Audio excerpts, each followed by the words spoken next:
The machine we purchased was the FP-66 with tracks, the Colorizer, and all the abrasion packages. I mean, we wanted it fully loaded. We operate a C&D landfill, transfer station, 2 composting facilities, so we had a few different uses for it.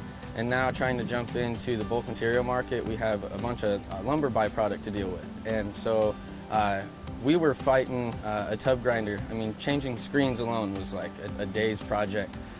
So we have the ability now to track it to a pile versus bringing a pile over to the machine.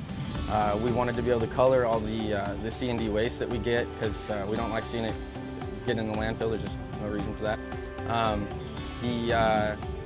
Abrasion package, we're hoping to get some shingles in our area started to get separated from the C&D landfills, because they currently don't.